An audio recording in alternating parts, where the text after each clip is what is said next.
I'm Keon. And this is Trust Your Doctor, the podcast that cuts out the most interesting scenes. Which means this episode will just be 5 minutes long, because we're just going to cut out the entire discussion of the episode and our summary. It'll just be this intro and the ending. So that's it for this week. No. This week we watched The Invasion. I wanted to say, before we get into summarizing things, that going along with that, this serial almost felt like, well, and now I know why, since now that I've read that it was originally meant to be 4 episodes. I guess this kind of explains it, but it almost felt like it led up to the climax in episode 4, and then things sort of settled down, and then there was like more rising action until another climax in episode 8, which I thought was kind of nice. Mainly just because we watched it this way, but probably anyone else watching it like all in one go would be like, what is this? But yes, this starts off with the TARDIS materializing right by the moon. and they kind of just they kind of just dialogue their way out of the dilemma that was brought up in the last serial. They're like, yeah, I can't believe we actually did get out of there. We only had a 50-50 chance to survive, and we did. So, where are we? And the doctor's like, oh, we're on the other side of the moon. And then the other side of the moon, there's some sort of weird base or spaceship type thing. Yeah. That launches a missile at the TARDIS and blows it up. For the second serial in a row. Rest in peace. Yeah, last season had base under siege. This season has exploding TARDIS. Way less prevalent, but somehow present in every serial. No. Well, it wasn't. No, it wasn't. It wasn't in the Dominators. Yeah, it wasn't in the Dominators. But yeah, somehow they when they come to, they're on Earth. They've materialized. I guess somehow. The Doctor frantically pushing buttons and pulling switches somehow got them out of that situation. Yeah, he pulled some sort of lever off the control panel. I don't know if that was related to what happens later, or if that was just something the animators added in, or something that was in the serial to begin with that wasn't related. But anyway. Yeah, we should mention episodes 1 and 4 were animations. Yeah, these are the last animations in the show, like, at all. Yeah. Kind of sad to see them go, but not very sad. Like when Dodo left. Kind of sad to see her go, but not really, because the write-out was just terrible.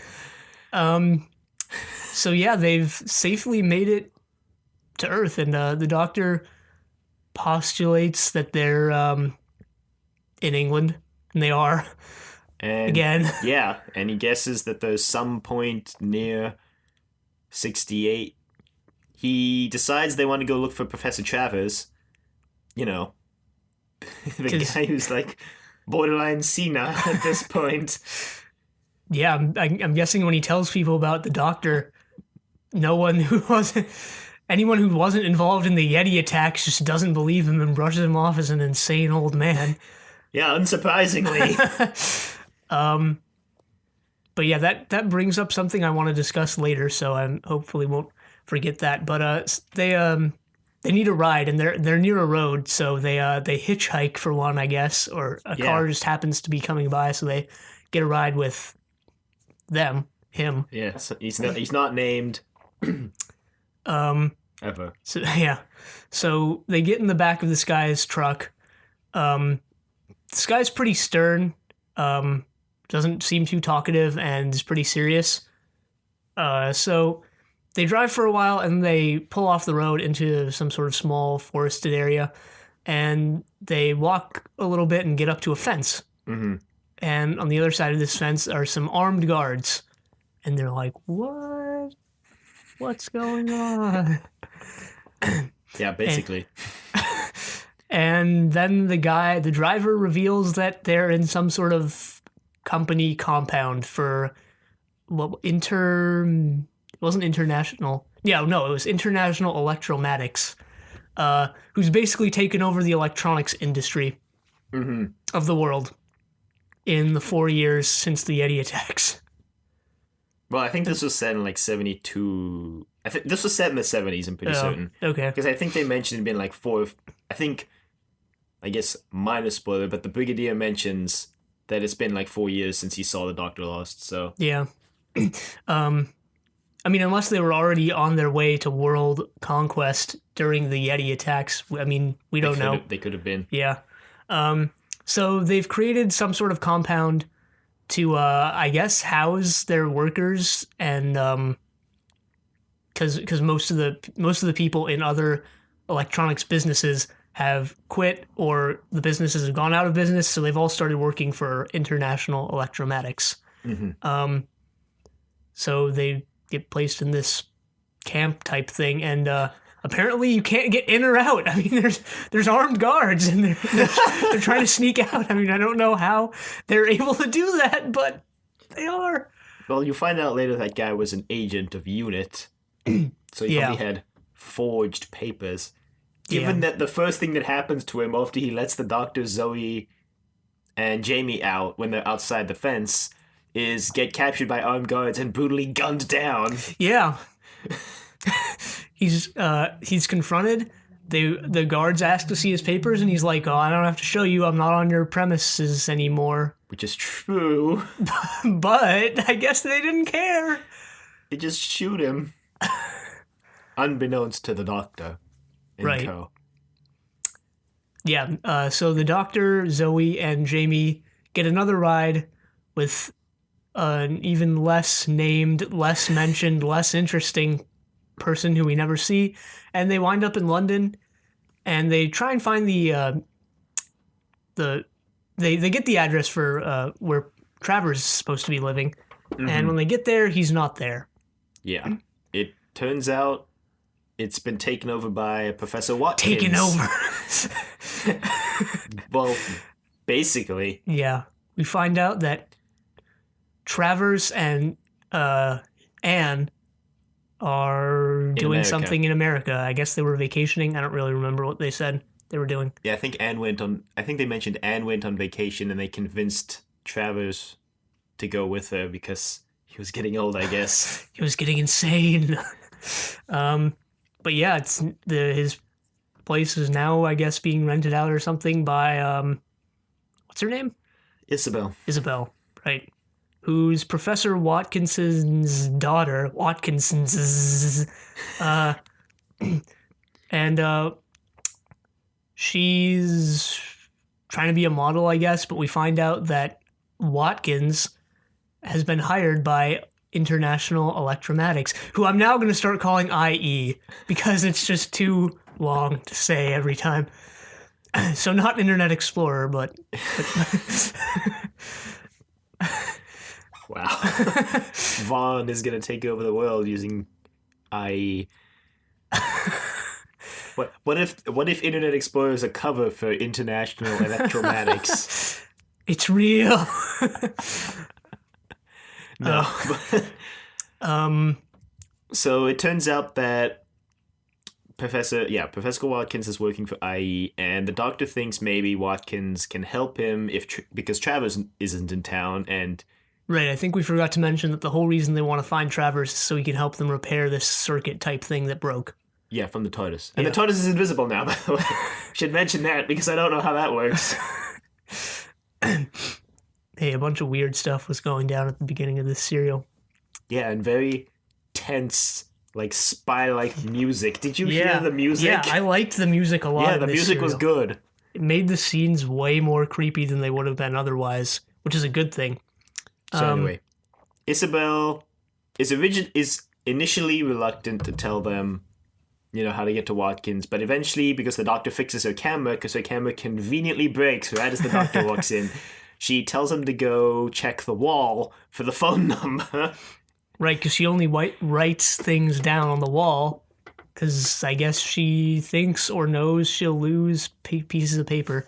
Well, she keeps saying, you can't lose a wall, and then the Doctor says, you can't lose a wall, which makes me think it's like foreshadowing for later in the serial, where all the walls just disappear for some reason. I don't know. That's the evil goal of IE, is to destroy all walls. But yeah, so they call Oh, God. This is the first... I'm just going to put this out right now before we even get into it. Whoever wrote this serial hated automated answering machines. They just flat out hated them.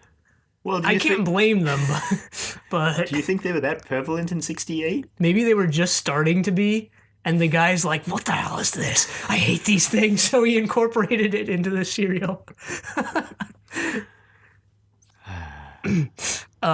So yeah, the Doctor calls IE, and it's an automated answering machine, and he's not getting anywhere. Like, anyone who's ever used these things knows how the Doctor feels right here. Well, let's be honest, it was a surprisingly advanced automated machine. It was. Because instead of just giving you options like they do today, like push 1 for customer service, it just waits for you to tell it a command and then successfully interprets that command. Yep.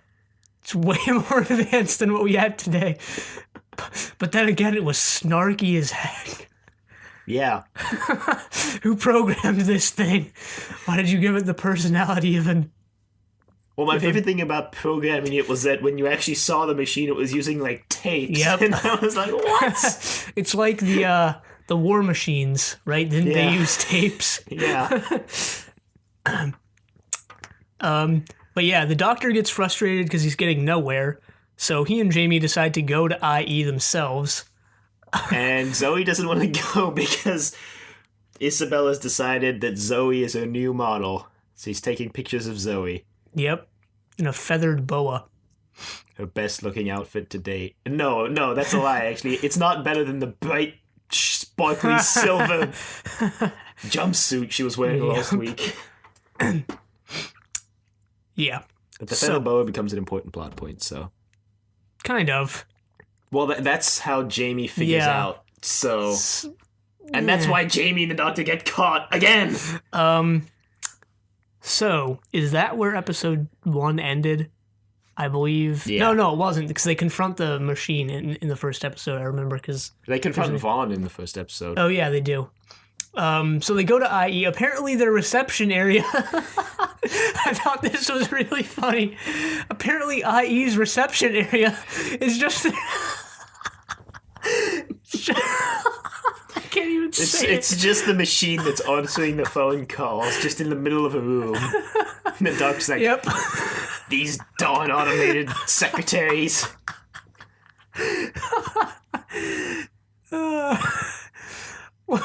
Then again, I don't think anyone really complains to the public, because we find out later that most of the people who go into IE never come out. But yeah, they're not getting anywhere with the machine itself, as expected, but they do get an audience with Vaughn, who's like the head CEO, president, person in charge guy. The head CEO president. Yeah. And he's the managing director. Okay. Oh, yeah. All right. Anyway. Okay. I thought his name was Bourne until I read it on the wiki. No, it's Vaughn. Yeah, I thought it was Bourne. Jason Bourne? Yeah.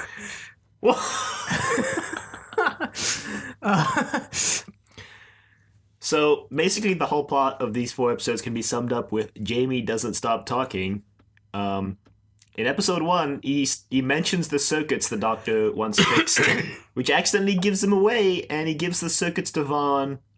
And so he's like, oh, I'm sure we can fix these for you. Don't worry about contacting Watkins. You can leave now. And he's like, okay. And then they leave, and the Doctor's like, there's something odd about that man. Something inhuman. Right, he says normal humans blink once every 10 to 15 seconds, but he didn't see Vaughn doing so. Yeah. Pretty shady. Anyway, so episode 2 starts, and the Doctor and Jamie are running away from this car, and they get run into an alleyway and then surrounded on both sides by cars. And the Doctor decides that they're just going to accept their fate of being captured, and he sits down and pulls out a deck of cards and starts playing solitaire. Yep. Yeah.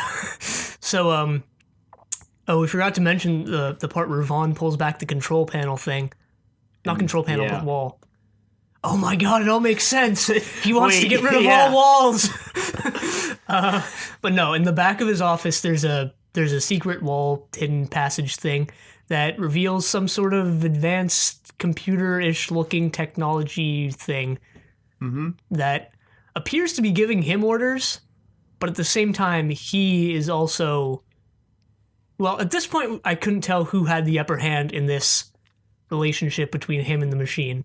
Yeah. And it's still shady. Yeah. And so I think later it's kind of hinted that they're just using each other. But we don't really know yet because we were only halfway through. So, meanwhile, Zoe and Isabel are still waiting for the Doctor and Jamie to get back, and they get tired of waiting, so they decide to go to IE themselves. And they write a note on the wall. Yep. So they do so, and they confront the answering machine, and Zoe just flings an unsolvable equation at it. Oh, I was going to say she was flinging insults left and right, which she was.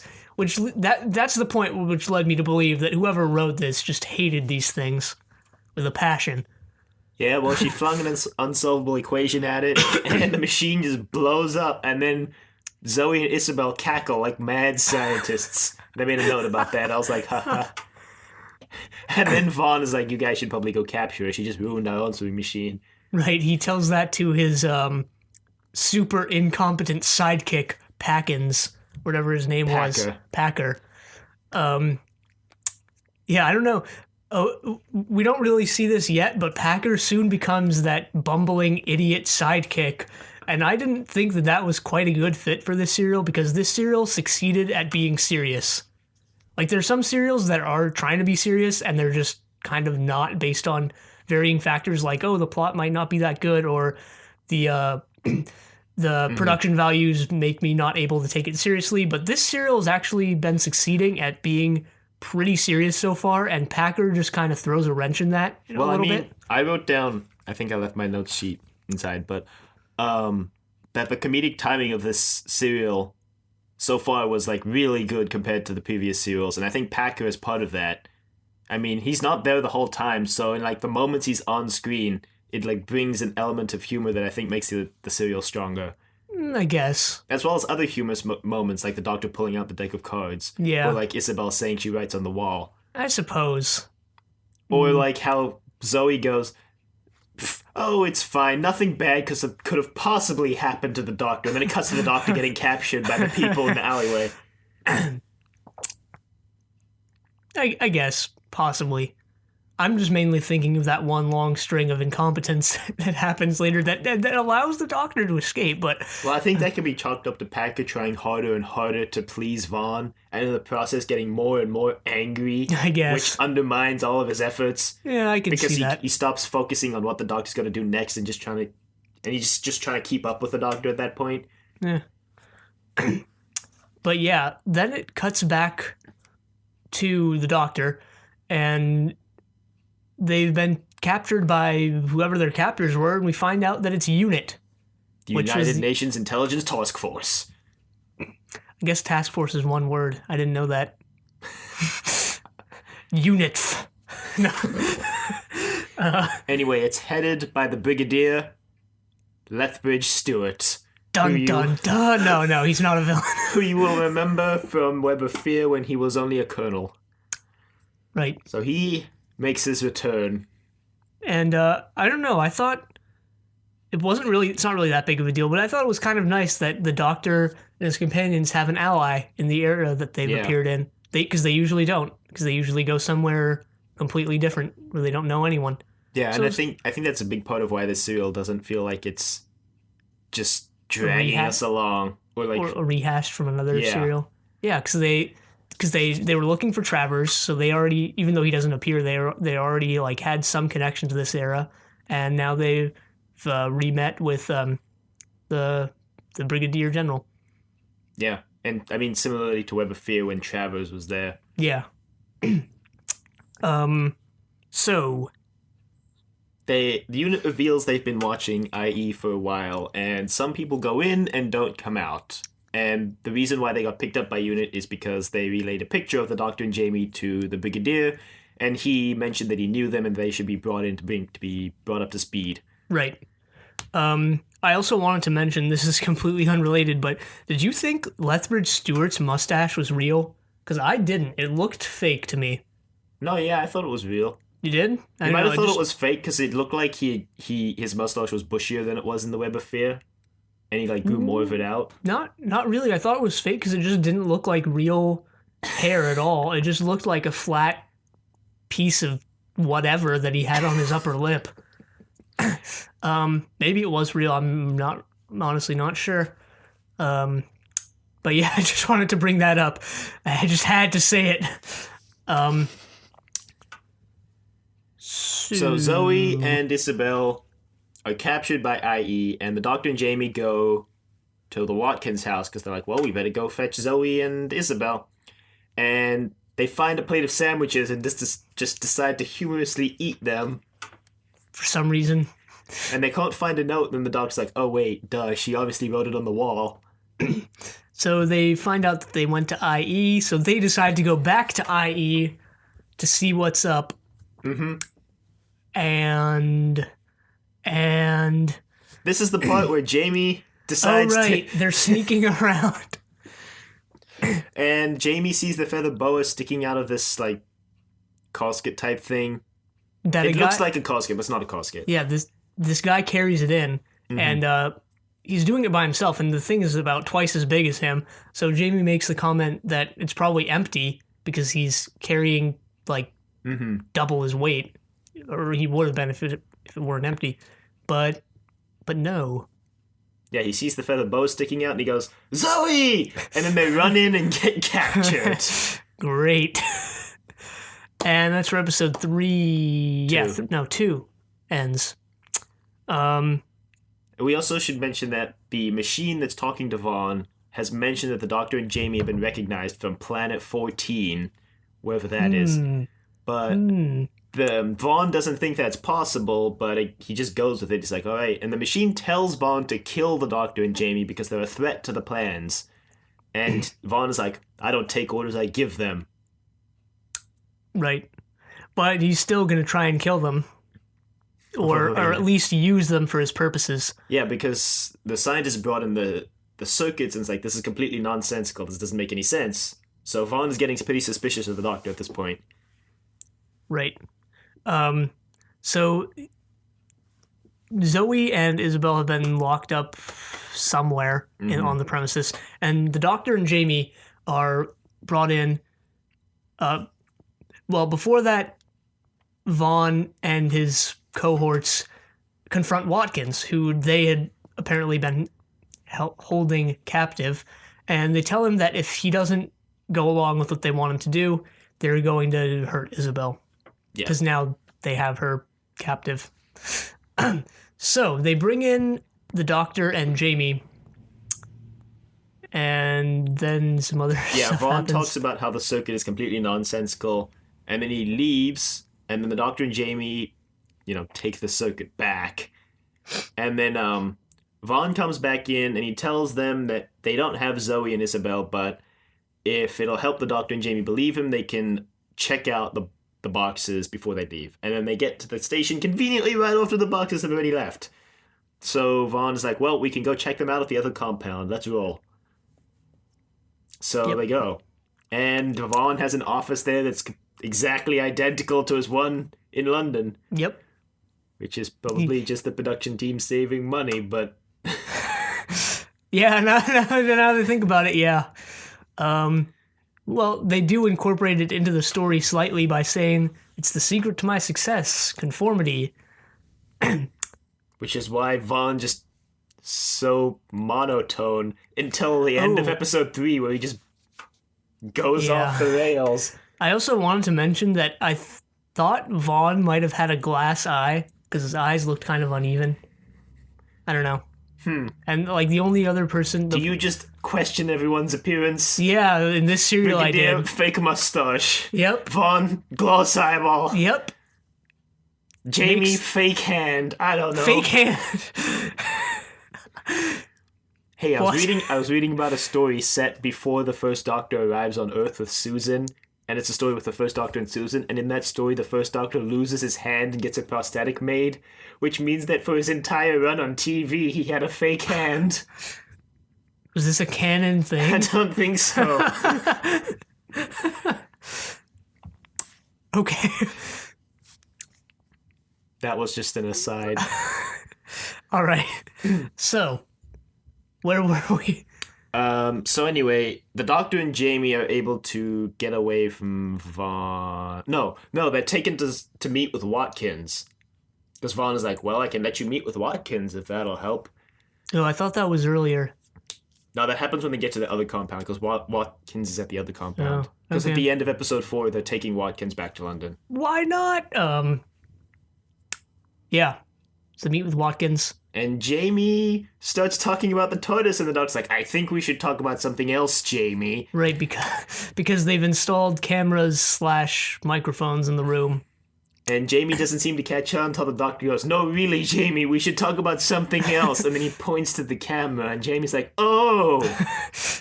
But now Vaughn knows that the Doctor is some sort of spaceship. He kind of did before. Well, no, he didn't actually. He knew the Doctor had something that had nonsensical... Yeah. And Vaughn is talking to Packer, I think, or one of his other subordinates. I'm not really sure. Packer's his only named subordinate. But he's like, well, even if... He says something along the lines of, I think, even if the plan fails, we have an escape route. We need to secure the Doctor's machine. Mm-hmm. Something like that. And... Yeah, this is the part where they get away, because so Packard is taking them to Vaughn, or is taking them to like confinement, and they're going to an elevator, and the Doctor pretends to be afraid of getting in the elevator, and he tells Jamie to push the button, and then he distracts Packer and knocks him on the head, and they escape into the elevator. Right, no, Vaughn gives them that ultimatum first. Yeah. Where if they don't assist him, he's going to do something bad to Isabel and Zoe. But doesn't he do that when they're outside already? Because he makes the announcement over the live speaker, like, you have 10 minutes before we... He does. He also tells them before that. Remember, he's like, I'll give you an hour to decide. Yeah. And yeah, I thought his name was Bourne, so I was like, he's delivering an ultimatum.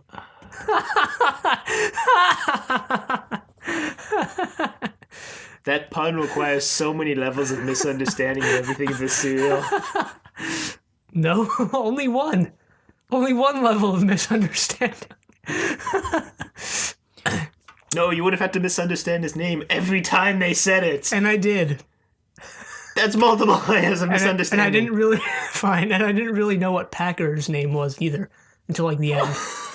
I thought it was Packins until like now. Well, to be fair, you watched these at like midnight. Yeah, so. I did.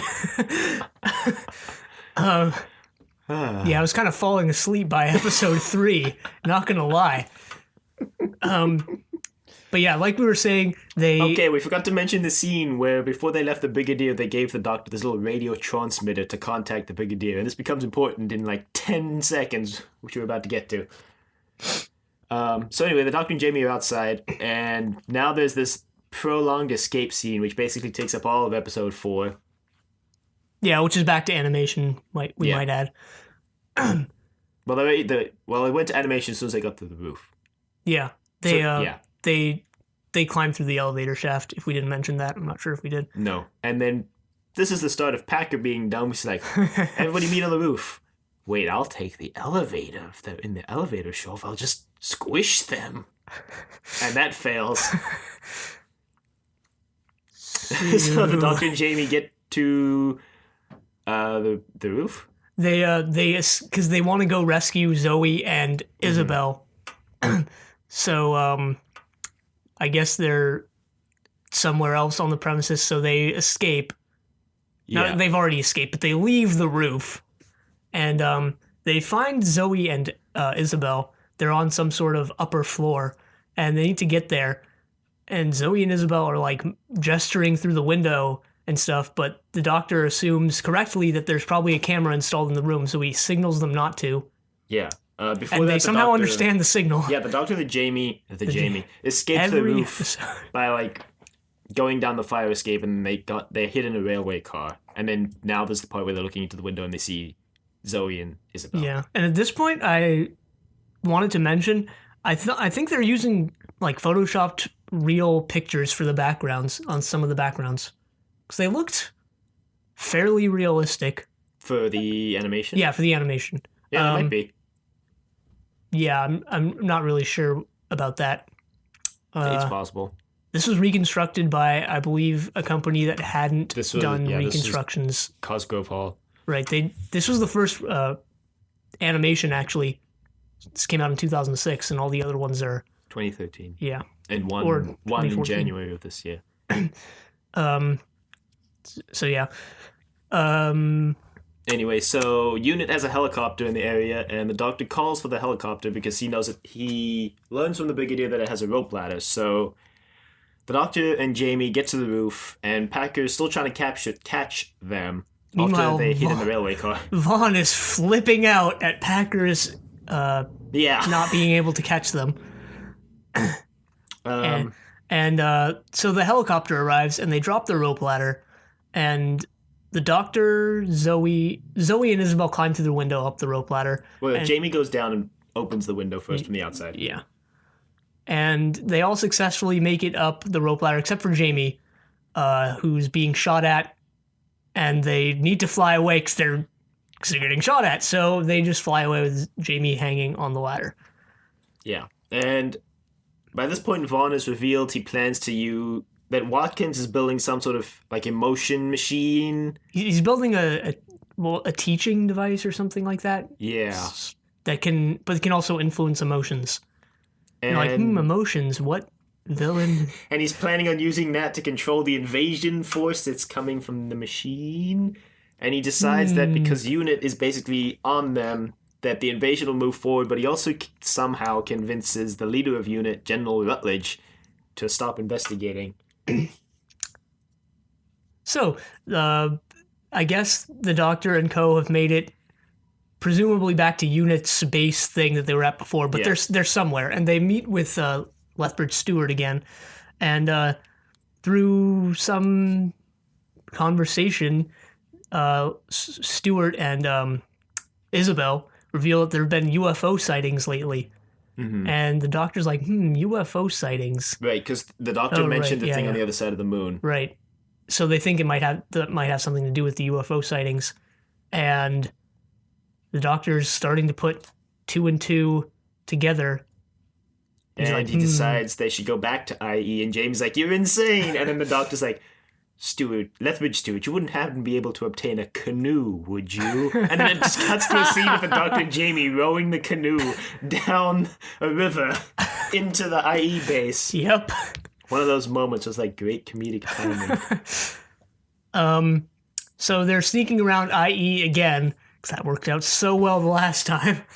And what's going to work out worse this time? Because they stumble across a room with some sort of pod, and out of the pod comes a Cyberman. Dun, dun, dun! And that's where episode 4 ends. Because right after the Cybermen show up at the end of episode 4... the Doctor just legs it. The Doctor and Jamie kind of just sneak back out, and what you thought was going to be a climax leading up to a bunch of action isn't. And we thought Vaughn was going to get killed in the first 5 minutes of episode 5, but he doesn't. He survives another 4 episodes. Which I'm 3 glad and about. 4/5. Yeah. He dies. Wow. But yeah, you knew it was coming. At least they didn't go the Tomb of the Cybermen route. They just kill off the guy who was going to control the Cybermen as soon as the Cybermen come back. But you have to admit, like, midway through, like, episode 3, you knew, like, yeah, he's not gonna survive this. Like, even before the Cybermen showed up, I was like, yeah, he's not surviving. Wow. And he doesn't. So, yeah, they get back to Unit's base to tell them that, surprise, it's the Cybermen. And the Brigadier's like, oh god, the Cybermen. Well, he doesn't actually do that. Well, he more goes, oh man. Wait, who's the Cyberman? So they explain it, and he tries to get approval to take action from like higher up on the chain of command or something. General Rutledge. Right. But Rutledge is like, nope. Do something else. I don't know. He doesn't get permission to do what he needs to do. So he tries to get permission from Geneva, apparently. Yeah, well... Well, Rutledge was under the mind control of, what's his name? Vaughn. So, Rutledge is kind of like, nope. And Rutledge kind of goes a little bit insane, and then he tells Vaughn that there's no way he can stop him from going to Geneva, and Vaughn's like, why not? How long until they take action? How long? And Rutledge is just, 2 days. And Vaughn's like, oh, well, that's okay, because the invasion force will be here by then. And it's then revealed that he's spearheading the invasion force of the Cybermen, and they're going to take over everyone on the planet with radio waves, and Vaughn is going to be placed in control as ruler of the Earth. Yep. So, unsurprisingly, his main motivation is just power and greed, and he wants to control everything.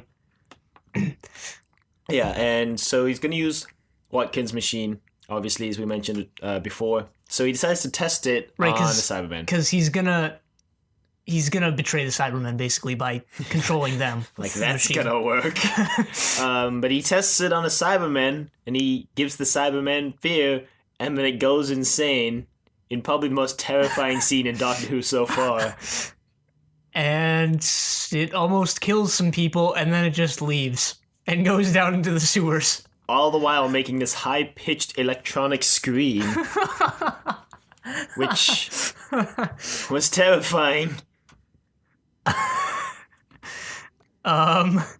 Yeah.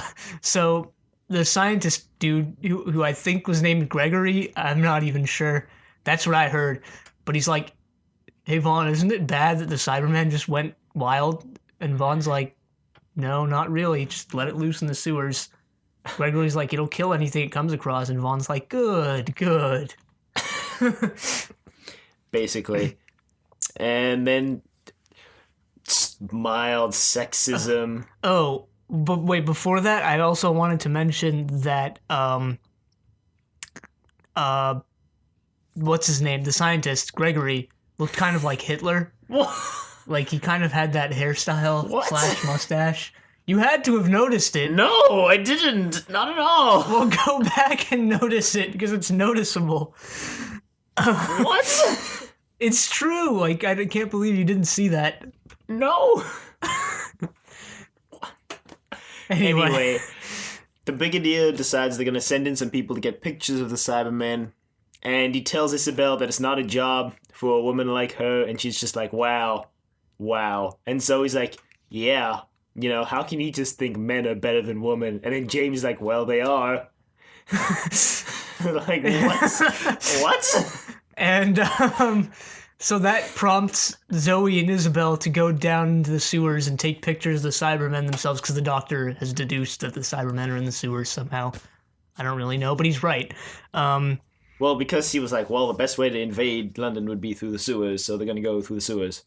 Yeah, and there just happen to be some Cybermen down there. So they get some pictures at the expense of 3 lives. Yeah, they go down, Zoe, Isabel, and Jamie. Jamie follows them.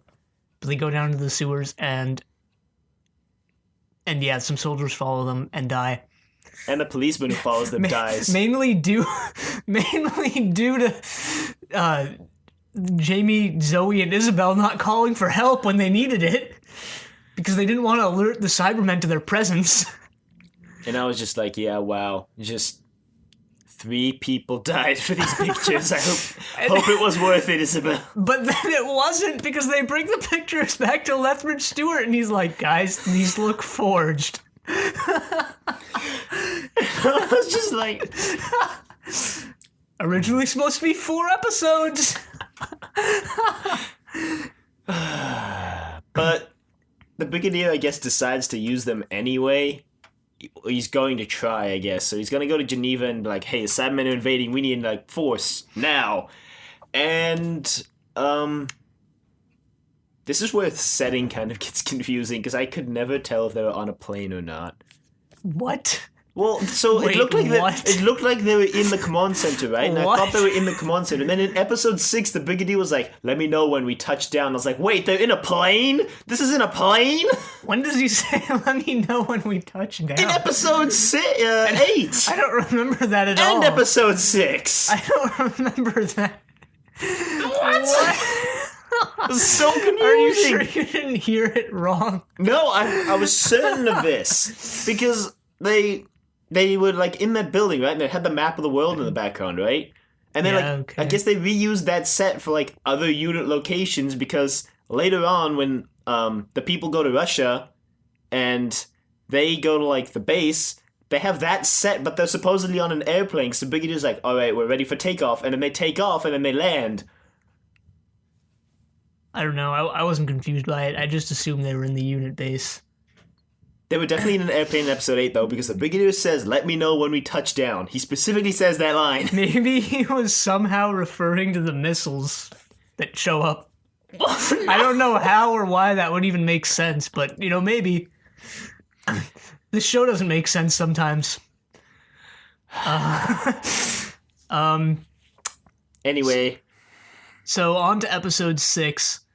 Well, we kind of went into episode 6 with them getting back to the unit base, but well,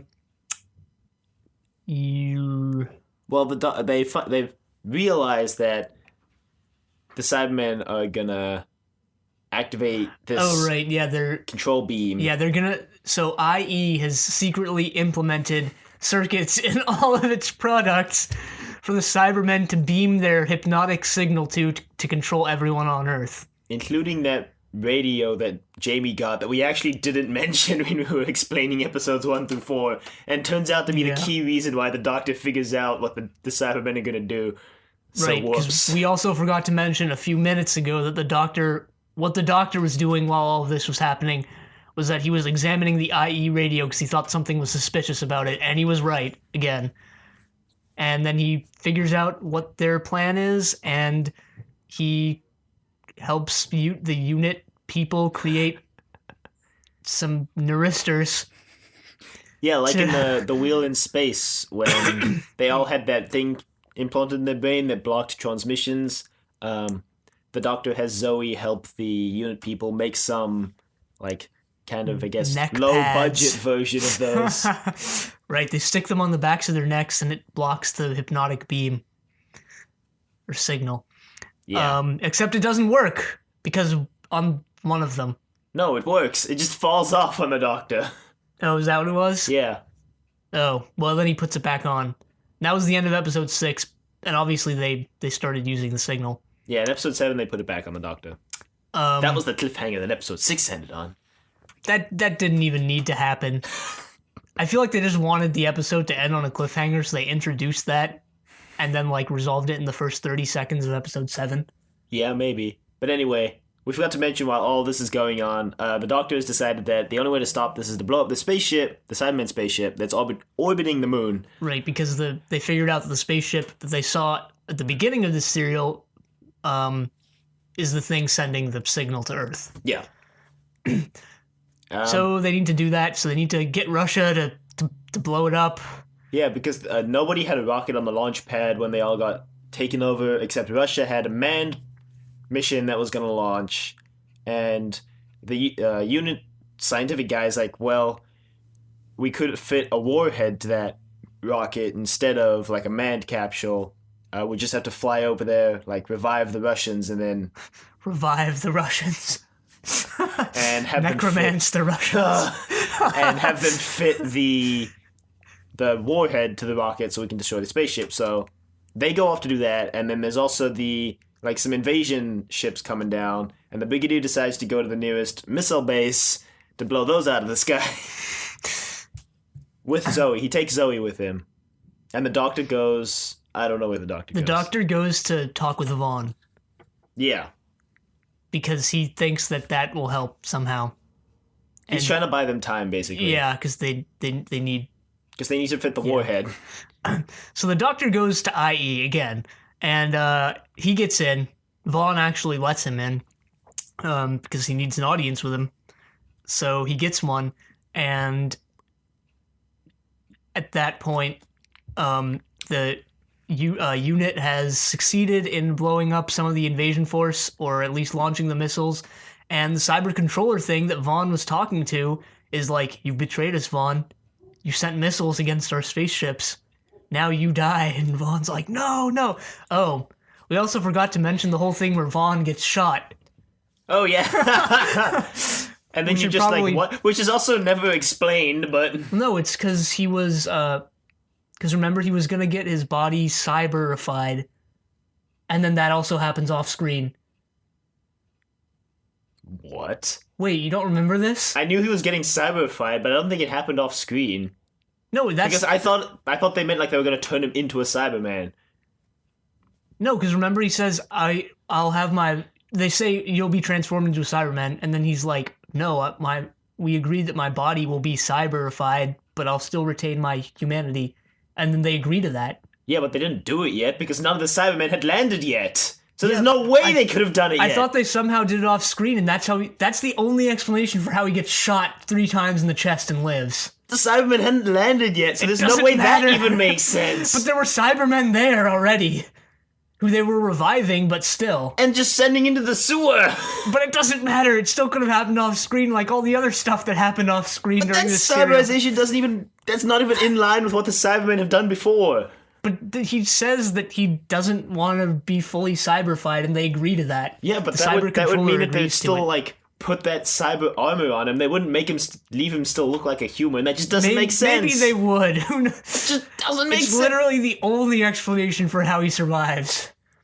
No, he could just be wearing a bulletproof vest. Just a random bulletproof vest. Which is a way more logical explanation and requires less making up things. No, he definitely got cyberified. I think he was just wearing a bulletproof vest. Anyway, we didn't even explain the scene. So what happens is that way before all of this, Watkins has finished the emotion controlling machine, and he brings it into Vaughn, and he makes the comment that if he had the chance to kill Vaughn, he would. So Vaughn gives him a gun, and he's like, "Do it, Watkins." And he does, but he shoots Vaughn 3 times in the chest, but Vaughn lives. And I was just like, why didn't you aim for the head? Well, I mean, he wouldn't have worked because he was cyberified. Not if it was just a bulletproof vest, then it would have been like in that A-Team reboot movie where they're like, "Well, you couldn't bulletproof a head," and then it's like, "But you can if you melt down Kevlar." Yeah, I guess that's a minor spoiler for the end. Actually, that's a big spoiler for the ending of the movie. But wow, I was gonna watch that. No, I wasn't. Actually, that spoiler makes no sense if you haven't seen the movie. So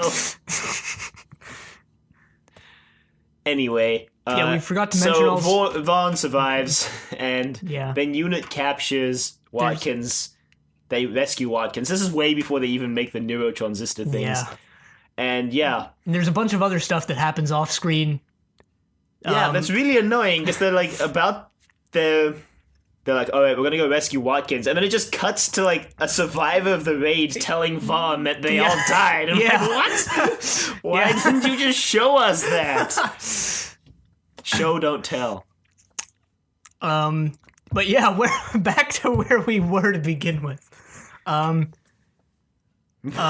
So the cyber controller thing thinks that Vaughn has betrayed them.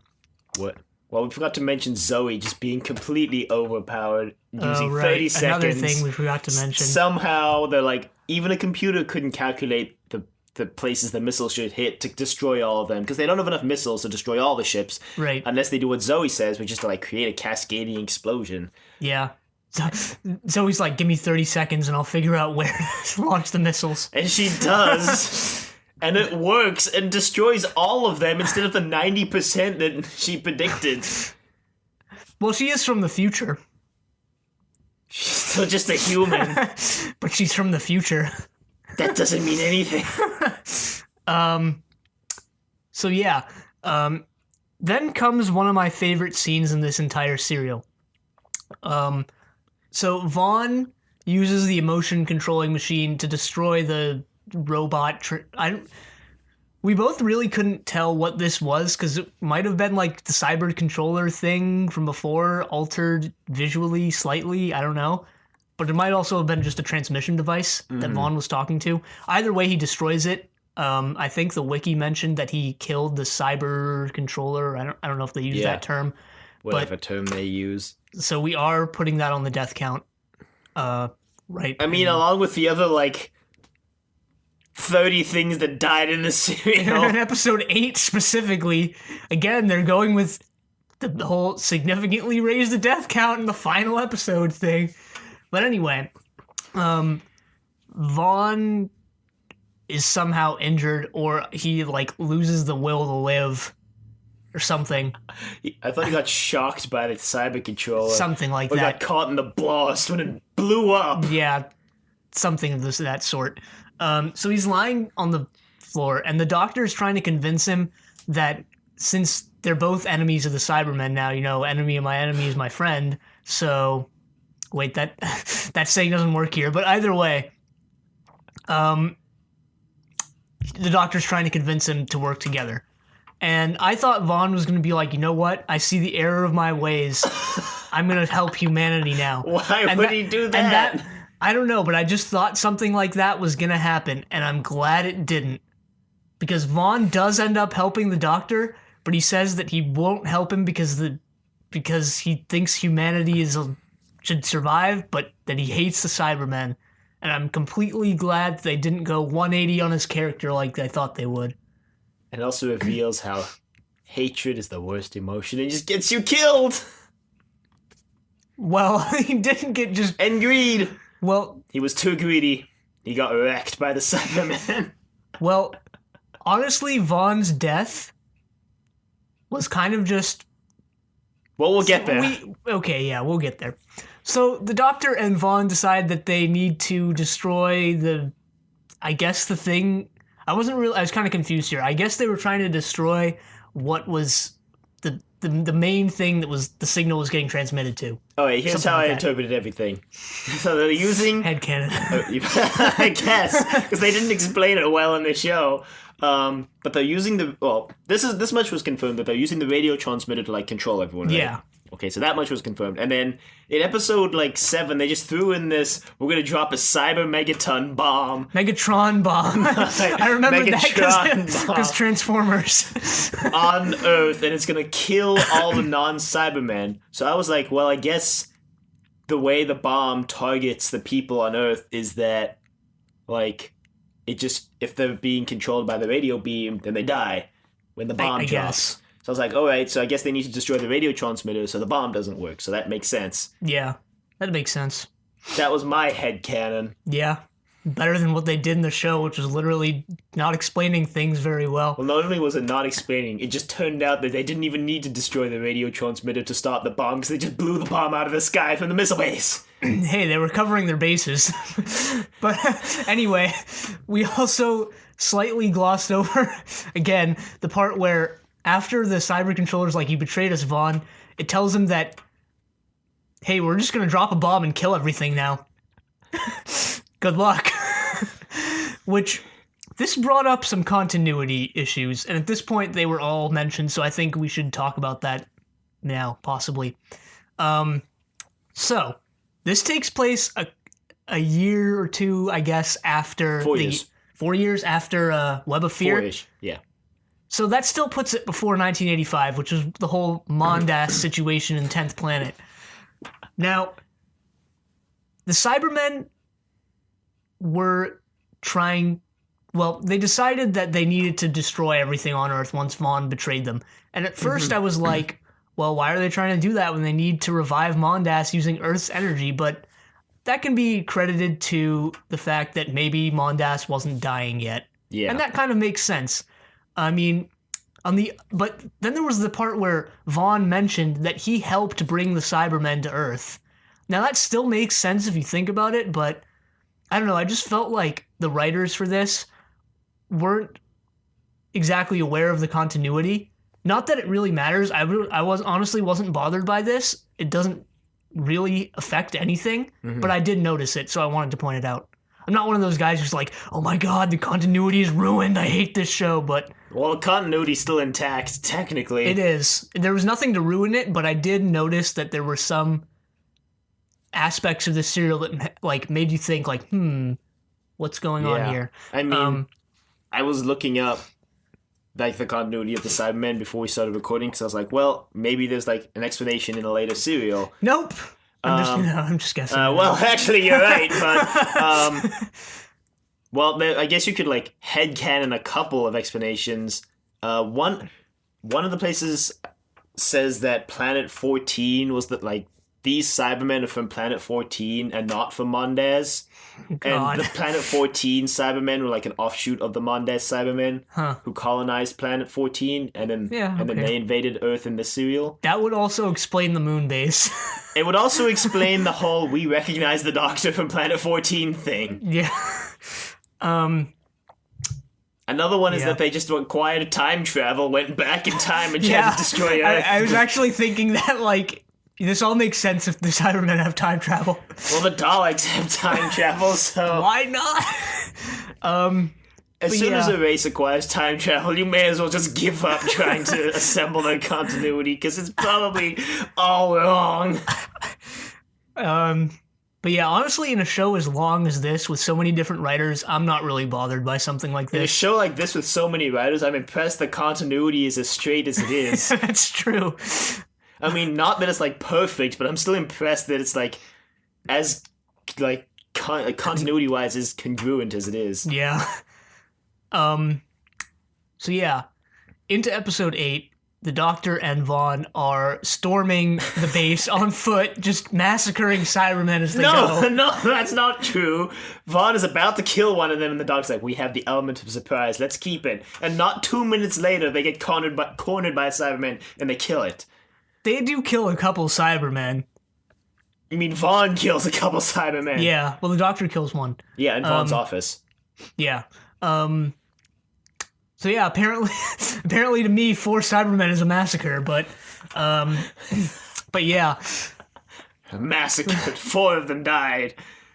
Meanwhile, some other things were going wrong with the missiles, and more Cybermen ships showed up. No, it's still the same one. It just decided to go lower for some reason. Now they have to turn the Russian missile to hit the ship. And now all of a sudden the missiles from the missile base in England just miss on their first volley. After all hitting perfectly earlier, they just miss. Well, that can be reasoned away by them being completely unreliable, except they actually happened to work this one time. Which still doesn't make much sense. And still is a really crappy explanation. But it works. Maybe it's because Zoe wasn't there. Zoe is just the key to everything. Zoe is the reason everything works. Yeah. But anyway, they somehow blow up the bomb, so maybe. Now... okay, never mind. Yeah, they do that. They blow up the ship too with the Russian missile, and Vaughn dies. And we're just gonna gloss over it like they did. No. Yeah, they completely gloss over it. Vaughn gets killed by a Cyberman, and nobody mentions it. Well, the Doctor almost gets killed. But then they, use an RPG to kill one Cyberman. Conveniently, the Cyberman gets terrible aim between killing Vaughn and trying to kill the Doctor. Yeah, I was surprised that for Vaughn's death, they literally just used, he gets shot. And well, I'm glad they didn't, go over the top with it, and they kind of just made it, something that's believable. I mean, yeah, it was realistic, but they didn't need to go over the top with it to at least mention it. Maybe they did, because they did, cut more scenes from this. I guess. They just keep mentioning things, and then you assume they're going to show them, and they just cut to after the thing has happened, with, the Brigadier going, "Good job, Ben." It's like, what? Right. They say that they've succeeded, and then it cuts to Zoe getting her photo taken by Isabel. Yeah. Not that they left anything major out there when you really think about it, but it was still kind of a jarring shift. Yeah. So... The day is saved. So they drop the Doctor off in a field, and they're like, wait, here? And he's like, yep. You just wander through the field and find the TARDIS, and then they leave. And Jamie shows up, as we forgot to mention, in episode 6, he gets shot. Oh, yeah. In the leg. It didn't even look like the leg. He just goes, ah! And it was in his arm. It was his leg. Okay. But, like, you don't know it's his leg till dialogue mentions it. I mean, for all you know, he just died in that episode until someone goes, oh, yeah, Jamie's in the hospital. It was Zoe who said that. Yeah, Jamie didn't really do much in this serial except accompany the doctor for a little bit and then Well, he did some stuff in the beginning in the first 4 episodes. Yeah, but then he like started sleeping and waking up and shot in the leg. But before that, he was like sleeping while everyone else was working, and then when he woke up, someone was like, "Finish your tea, Jamie, and just go back to sleep." When he woke up, Fraser Hines went on holiday. And then the doctor was explaining the Cyberman invasion. He's like, "Oh, nice of you to wake up, Jamie." Yeah, but like, what if he just got written out by just getting gunned down and just glossed over like Vaughn's I told death? you it would happen. Just like Vaughn, just gloss over it, get shot. 3 Still better right out than don't. No. 3 serials from now, the doctor's just like, hey, wait a minute, where's Jamie? Zoe goes, he died, like in London. Or even worse, it'd be like, hey, didn't we used to travel around with this Scotsman? And Zoe's like, I don't remember that. Wow, that would be really bad. Travel with him for 2 seasons, just forget him. Okay, there was one last thing I wanted to mention from the final scene. It's when Isabel and What's-His-Face are watching the TARDIS not materialize, but show up because it was invisible, if you remember. And they're like, what's going on? And then you just see this shot of Zoe and Jamie just giving these super, like, I don't even know how to describe these smiles that they were giving them. Super over-exaggerated. Yeah. Yeah. Well, it was pre-recorded before Frasier went on holiday. Yep. And he probably watched it on TV, and he was like, wow, really over-exaggerated that. At some point in the serial, Zoe changes back into a bright silver jumpsuit thing. Yeah. Just don't know why or how, but it happens. I guess it happens off-screen. One scene... Another thing that happens off-screen. One scene she's got her bow on, and the next she's in a sparkly silver jumpsuit. Yeah. Which is like borderline skin tight, I might add. Yeah. So yeah. Honestly, when I read that this serial was extended from 4 episodes to 8, I was surprised because it didn't feel like it. It felt like, if anything, it was shortened for more episodes. Like, in the final, like, 4 episodes, a whole bunch of scenes just, like, glossed over. That's true, yeah. Yeah, so I'm not really sure why they went that route. I mean, everything fit into this serial. If they went for one of the scenes that they skipped, they would have had to skip something else, which in hindsight might have been a better decision. They might have wanted to skip one of the dialogue-heavy scenes that didn't add much. Well, I don't want to say didn't add much to the plot, because the dialogue did advance the plot in this a lot, but it could have been condensed possibly into shorter dialogue, and then they could have shown some more of the scenes. But hey, I'm all for not showing an action scene if the writers or people who do the screenplay don't know what to do with it, or if they think it's just going to be a boring 4 to 5 minute action scene that's not going to really contribute anything. I'm okay with them leaving that out. If they think it's going to be interesting, yeah, I'm all for putting it in, but that's just my stance on it. It's possible they cut out the action scenes because already, just as the 8th episode, this was like the most expensive serial so far. And it would remain the most expensive serial for like a couple more years still. And I read that the part of this serial's whole pitch was that they were trying to prove the point that they could create serials set on Earth on the cheap. And that's how that worked out. So, I mean, yeah, with the skipping scenes, like, one of the strengths of this serial was that it was pretty fast-paced and didn't feel like it was too slow. But I might even go so far to say is with the skipped scenes, it felt like it almost was too fast-paced. And was kind of, because kind of started losing me because it started skipping scenes, and I kind of was like trying to catch up with the story. Yeah, you had to really pay attention, like our confusion with the whole missile thing kind of proves. You definitely had to pay a lot of attention in this serial. It's not one of those serials where you can zone out. Like Fury from the Deep. Or like Massacre, where you basically have to zone out because it's like stabbing yourself. Massacre of St. Bartholomew's Eve could be described in like 2 sentences as Stephen tries to find the doctor and instead finds the abbot. A lot. This is the whole serial. Yeah. Then gets pissed that people are dying, but that was the most interesting part of that serial, but back to this serial. Yeah, I mean, like I was saying before, it did kind of feel like there were 2 sets of rising action in this serial, which worked out well for how we watched it. Right. And I think it would have worked well if you were watching like 1 episode a week. I think it would have been okay too. Yeah. Yeah, I guess. I can't really speak on that. So not like we have experience with that, so can't really talk on that topic. And I also wanted to mention that they did a really good job with this reveal.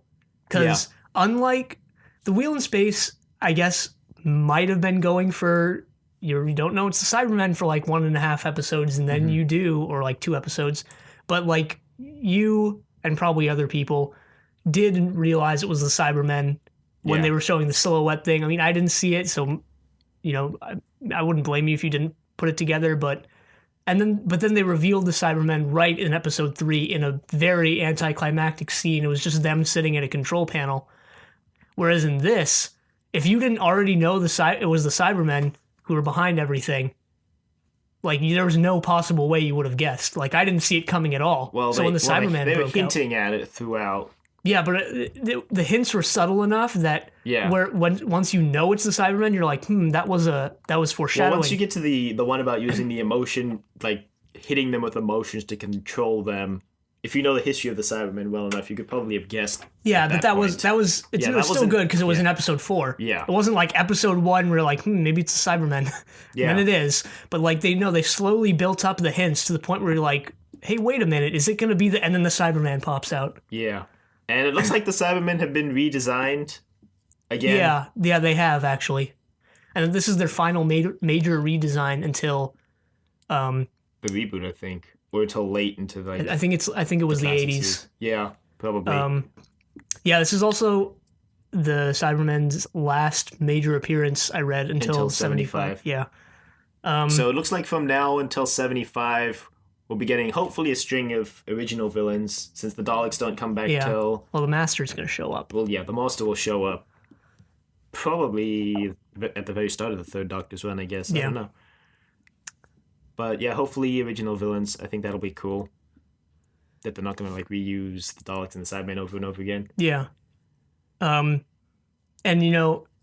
as we're watching it, I've mentioned this multiple times before, but, like, when we're...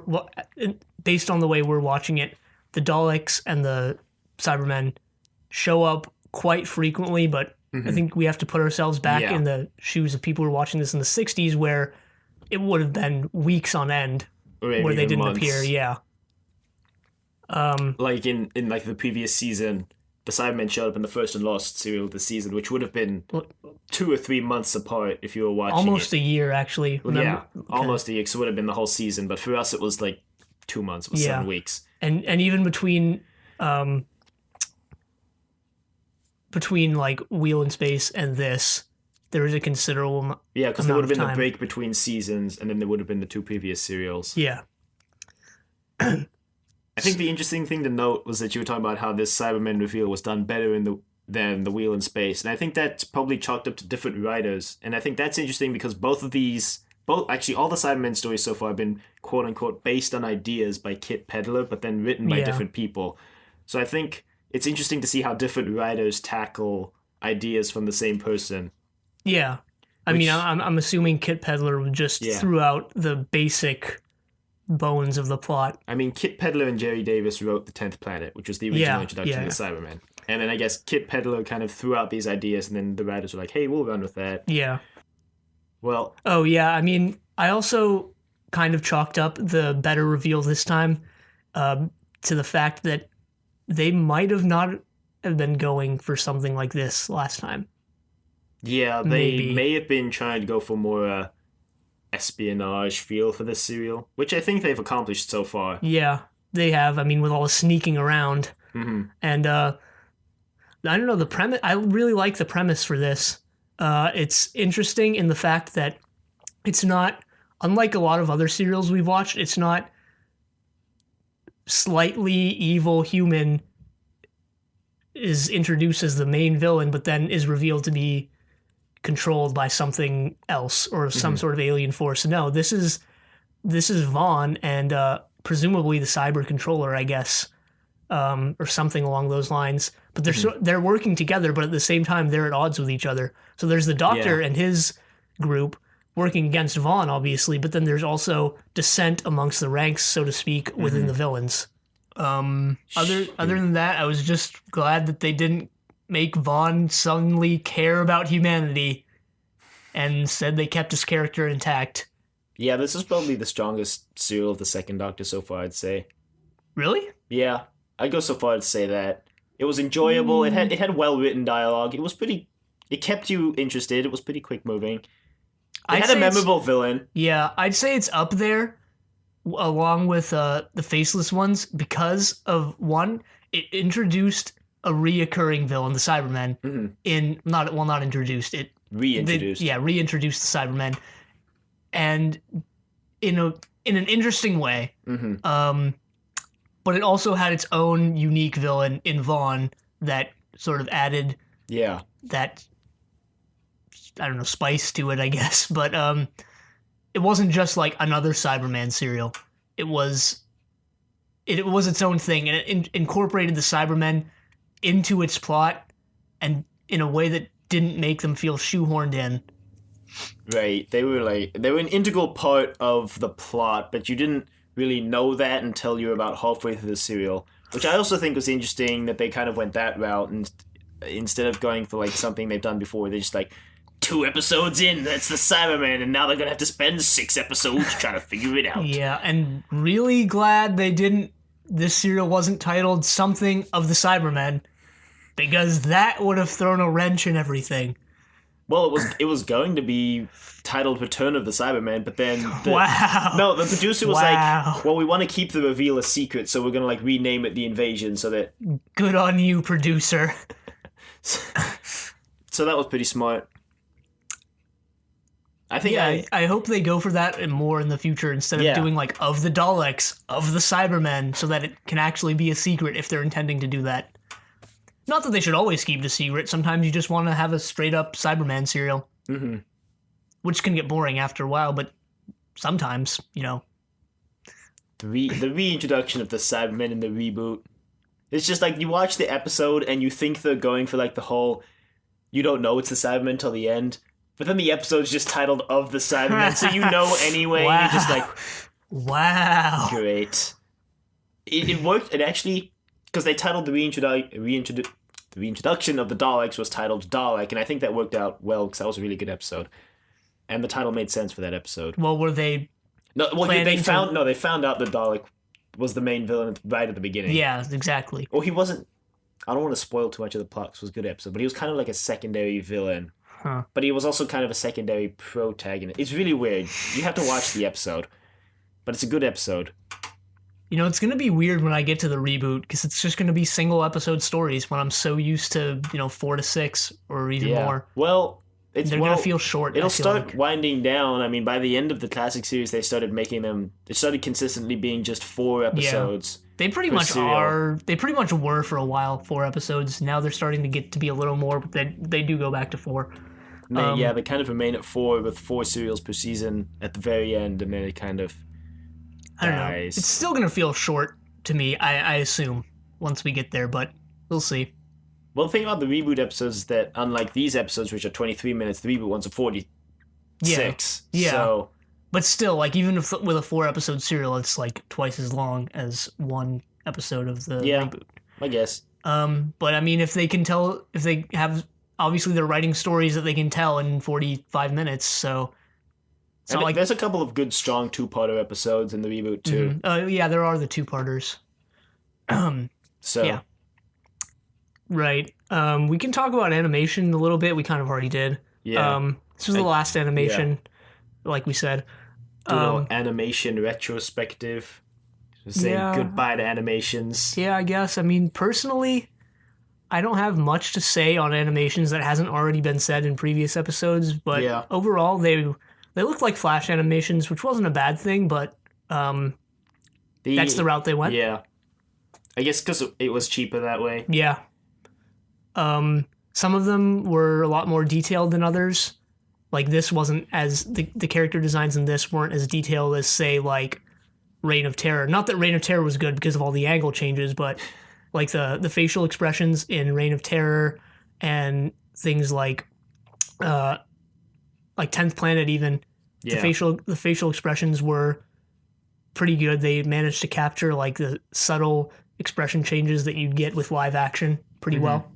Especially with Patrick Troughton, who likes to use his face when he acts a lot more than Hartnell or any of the previous actors did, which was pretty noticeable once you actually saw the recovered footage of the Second Doctor. And I think, I don't remember what else. I think it would be interesting to see if any of these serials were ever recovered to like watch the animation next to the original serial. Because obviously when you're animating it, you're making certain choices about how you want the actors to look and where you want them to stand. Right. And you've only got like scripts or people's memories to go on to try and reconstruct the original serial. Yeah. And like we've mentioned before with reconstructions, it's not always accurate to the original. Yeah, I mean, like when we watched Enemy of the World, or when I watched the reconstruction and the recovered, you can tell that some of the reconstruction like maybe misinterpreted a scene slightly or misinterpreted how people interacted. And I think that's interesting to see how different people interpret the scenes based on like a script or from memory. Yeah.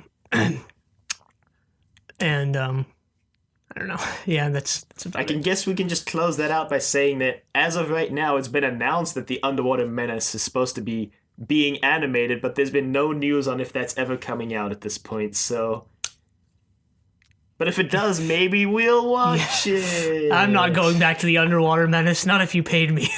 That's the one with Atlantis. Yeah, I know. It had Zaroff. That was its only redeeming quality. Don't you want to see that Zaroff reaching through the great scene that was only a reconstruction animated? Well, all I have to say is get on that Planet 55. I'll watch it. Will you? Yeah, because I want to see that Zaroff reaching through the great scene. All right, just watch that one with scene. With the giant plunger. This is the beginning of a new script editor's run, and if it continues with this level of strength, I am excited. Yeah, definitely. My final thought is the scene of the Cyberman walking out of St. Peter's Cathedral is actually a super iconic scene for the Cyberman, and I didn't know it was in this serial till this week, and they emulate that scene in the reboot, in the most recent season. So definitely, if anyone watched Season 8 with the 12th Doctor, yes, that entire two-part episode is a reference to this serial, so just in case you were wondering. They put a lot of references to old serials in the most recent season of Doctor Who. So that's going to be exciting when we get there and we can talk about all of them. Because I know I didn't catch all of them when I watched and I only read about them later. I was like, hey, that'll be cool when I finally understand what that reference is. But so that wraps up the invasion. Yeah. Of the Cybermen. Email us at thedoctor@decorativevegetable.com. Check out the website, decorativevegetable.com. Check us out on iTunes at Trust Your Doctor, and check us out on YouTube at Trust Your Doctor. Slowly backlogging episodes, and it should be done eventually. Yeah, definitely check us out on Facebook, Trust Your Doctor. Interesting facts, things we forgot to mention in the episodes. And that's it for this week. So next week we have, what do we have? The Crotons, 4-episode serial. But until then, the end.